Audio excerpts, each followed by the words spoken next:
Bonjour, si vous visionnez cette vidéo, c'est sans doute que vous venez d'acquérir votre aérogommeuse DK8 et nous vous remercions de cette confiance accordée. Pour bien débuter la mise en route de votre aérogommeuse, il est nécessaire d'avoir pris connaissance de la notice d'utilisation, puis respecter les étapes qui vont suivre et tout se passera bien, rassurez-vous. Nous vous invitons à déballer complètement votre matériel reçu, aérogommeuse et sa notice, épurateur, compresseur et les tuyaux d'air. N'oubliez pas le petit entonnoir qui vous sera utile au bon remplissage de la cuve. C'est parti! Dirigez-vous vers votre compresseur et contrôlez la bulle d'huile située au niveau du moteur. Son niveau doit arriver au-dessus du rond rouge. Si nécessaire, faites-la point avant de poursuivre. Pensez à lire attentivement la notice d'utilisation, importante pour son bon fonctionnement. Raccordez le premier tuyau d'air d'une longueur de 10 mètres entre le compresseur et l'épurateur. Sur l'épurateur figure une étiquette avec le schéma du branchement à respecter. Ensuite, si vous avez l'option back ramp, montez votre DK8 puis branchez le tuyau d'air de 2 mètres entre le raccord situé à l'arrière de votre aérogommeuse et celui de l'épurateur. Une fois que tous vos branchements de tuyaux sont effectués, il est temps d'allumer le compresseur électrique. Branchez sur une prise 220 volts, puis démarrez-le en soulevant le bouton rouge qui se trouve au-dessus du moteur. Ensuite, dirigez-vous à l'épurateur et ouvrez très légèrement un filet d'air au robinet situé au-dessous de sa cuve qui permettra de laisser s'échapper l'humidité produite naturellement par le compresseur.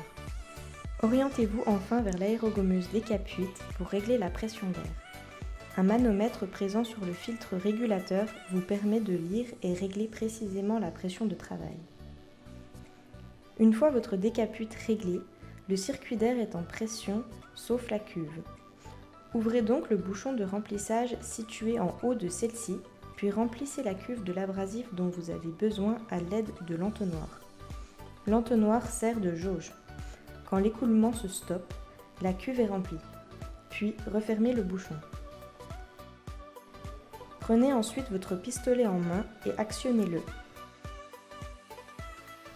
L'aérogommeuse va mettre en pression votre cuve. Il vous restera à régler le débit d'abrasif grâce à la vis progressive située sous la vanne en bas de l'aérogommeuse. Ouvrez progressivement jusqu'à ce qu'un filet d'abrasif sorte de la buse.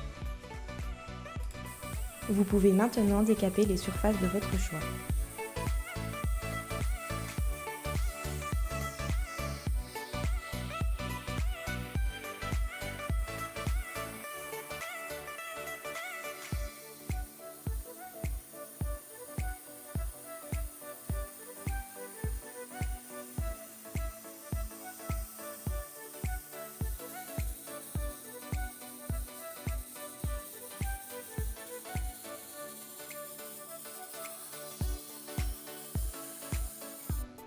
Pour vidanger votre aérogommeuse, s'assurez que le pistolet ne soit pas en fonctionnement.